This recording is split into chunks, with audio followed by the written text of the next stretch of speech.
unlocking the collection, and it's a series of 15 exhibitions over a period of 4 years. Unlocking the collections means that we're able to get objects that the visitors wouldn't normally be able to see out into a public space to be enjoyed. We don't have a permanent gallery space. It's an impressive collection. Material was inherited from the Doughty family, and a very extensive library of photographs was inherited from the Hogarth family, and many other people have made donations to it over the years. Most of the exhibitions we have to find the work first of all, then we have to do research so we can produce the boards with information on them, and it takes 3 to 6 months to do that. But this one we thought, well, we'll show stuff that normally never sees the light of day. The thing behind the Unlocking the Collection exhibitions was the fact that we've got such a lot of artwork and artefacts, photographs, costumes, things that are away in the store, and that we really wanted to get them out on show for the public to have a look at. And so the best way to do that was through a series of exhibitions, all with different themes that they could fit into.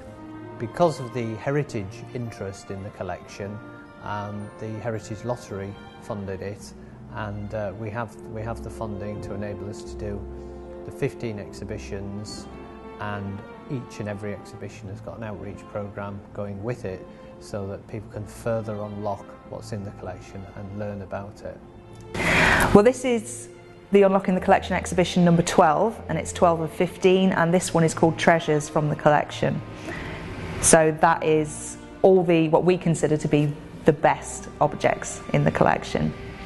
Which was solely curated really by the volunteers, because they were the ones that had an idea of all these items in the collection that we thought were fantastic objects. They didn't really fit into any specific theme, so we thought it'd be nice to have more of them kind of on show in an exhibition which is made up of all sorts of different objects. Normally with an exhibition you have a theme, so the previous exhibition was shopping, so that kind of guides your objects. You have to pick objects that fit in with your particular topic, whether it be shopping or the seaside or various things.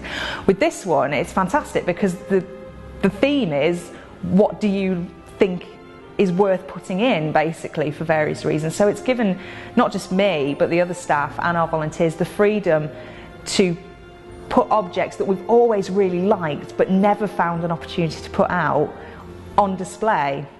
So the process with this exhibition has been slightly different. There have been people who have probably had treasures in their mind. I know I have. Volunteers have had treasures in their mind for months, thinking, well, I hope I'll be able to put that in an exhibition one day. And having this exhibition, which is just treasures, allows us to do that and share some of our favourites with the visitors. Well, it's very important to get them out, because that's part of the condition under which they were bequeathed. So it was essential basically to do something to make sure it was out more often.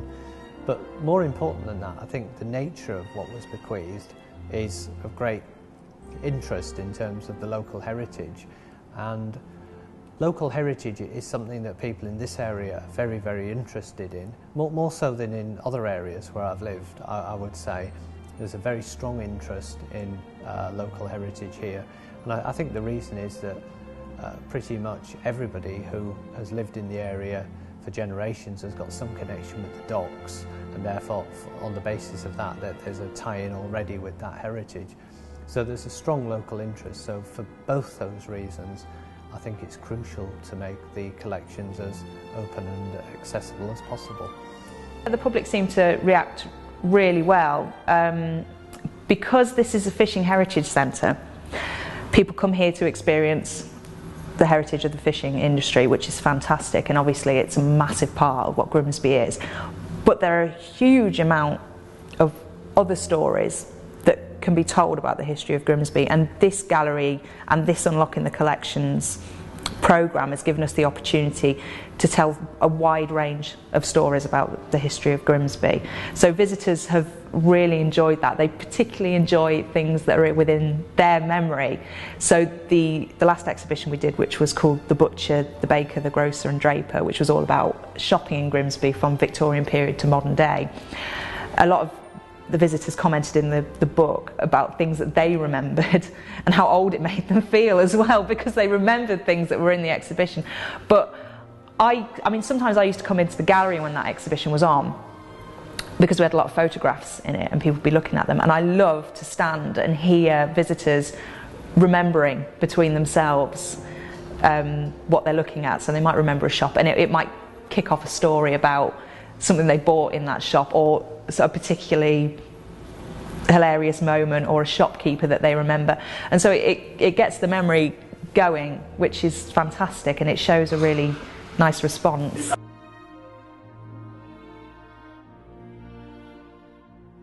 These two paintings have been in the collection a long time, and we knew nothing about them except that they were painted by Thomas Kennington, who was born in Grimsby in 1856, and his family lived in Abbey Road.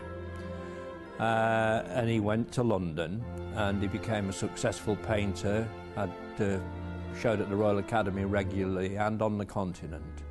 And his son, Eric, became even better known than his father. He was an official World War I artist, and then became a well-known illustrator working for such magazines as John Bull.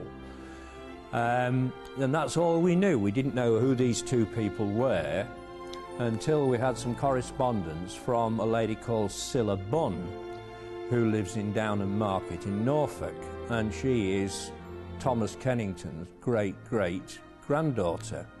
Well, the two paintings behind me are my great-great-grandparents, Robert and Annie Gale, and I discovered that about 2-3 years ago when I did some research into my grandmother's family, and discovered that we had a blood link with Thomas Kennington, the artist. By then I think I had worked out that these two were my forebears. I went online to have a look at some of Kennington's paintings when I found out what the link was. And I kept going back to these two because they looked awfully familiar and I couldn't quite work out why. Then I got a whole lot, we've got an awful lot of family photos in my family, going back to sort of great-grandparent level. And I got them out and started looking, and I thought, you know, I think these guys are really mine. And then I came up to see them in the flesh, as it were, and I stood beside them with my sheaf of papers with census records and all sorts of other bits and pieces, and I said to my husband, actually I think we've got the evidence standing in front of us. We decided we had a short break up in East Yorkshire and we'd come down to Grimsby while we were up there. So I contacted the North East Lincolnshire Museum Service and said, have you got any papers or paintings by Thomas Kennington? And they said, yes, we have, and by the way, you'd better meet Alf Ludlam, who's our local expert. And they fixed it up, and I went along to the industrial unit, just up the road here, met him, and met my forebears. And I remember walking through the door into this room, and I looked at her, and I looked at her again, and I said, we've got a painting of you. And she looked exactly like the woman in the painting. The eyes, the shape of the head, the hair, everything. She was a spitting image of this woman. And so she identified the paintings for us. She said that the woman is Annie Kennington, who was the painter's eldest sister. And the chap is her husband, Robert Gale, who was had a brewery in Grimsby in the Bull Ring.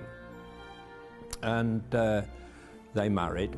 And unfortunately, Annie contracted tuberculosis in about 1880, and Robert moved her down to a sanatorium in the south of England because he thought the climate there was better for her condition. But anyway, She unfortunately died in 1882, only 37 years old.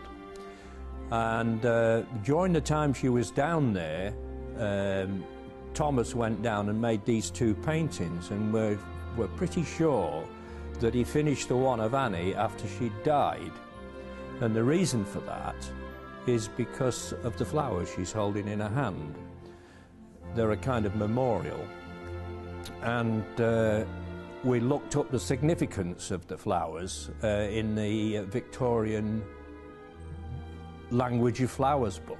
And I have to read this. A pink carnation is I'll never forget, white carnation, sweet and lovely, star of Bethlehem, innocence and pure love, tea rose I'll always remember, daisies, loyal love and simplicity, and marigolds, comfort the heart. So, from knowing nothing about these paintings, we suddenly knew everything about them.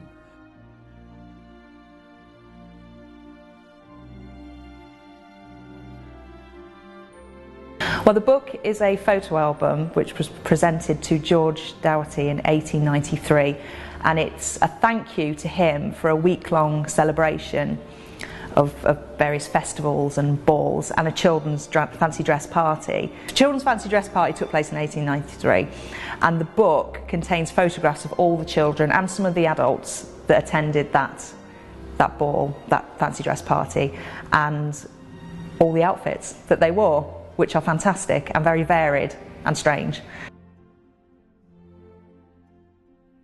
It's a painting by Thomas Summerscales, who was born in Hull, had an interesting life. He went to sea and then was seriously ill while in Tahiti, and was moved to Chile, where he lived for many years, and he married there. He eventually did come back to Hull, but while he was in Chile, they offered him a job as a drawing master, and he lasted a week because he refused to go to morning prayers. Anyway, he did make a living for himself, and he eventually came back to Hull. But I mean, this is a good example of his work. It shows the Grimsby trawler Clyde rescuing the crew of a Russian bark called the Anna Matilda, and in 1911, the then Grimsby Art Club put out an appeal for £150, which I suppose then was a lot of money, to buy this painting, and the appeal failed. But in 1915, I think it was 1915, Wilfred Vere Doughty, who's this collection's benefactor, bought the painting and presented it to the borough in 1927. Partly as a recognition of the bravery of these, the crew of both boats really, but particularly because this was a Grimsby boat, and he felt it should be in Grimsby. Well, whereabouts did that happen then? In North This North Sea, I think. Yeah, they were fishing because there's other fishing boats out there, so we're assuming it's the North Sea. Unfortunately, the Clyde was lost working for the Admiralty. A lot of trawlers were requisitioned by the Admiralty, had a gun put on the front of them and acted as minesweepers during both World Wars, and the Clyde was lost off the south coast during the First World War. This is one of your favourites? What I like about it is that it says everything. It's got the sort of atmosphere. Because it's a big painting, you feel you're in there, you know, you're part of it. And its tonality and everything about it, the way the brush marks are put on, so suits the subject matter, and I think that's why I like it.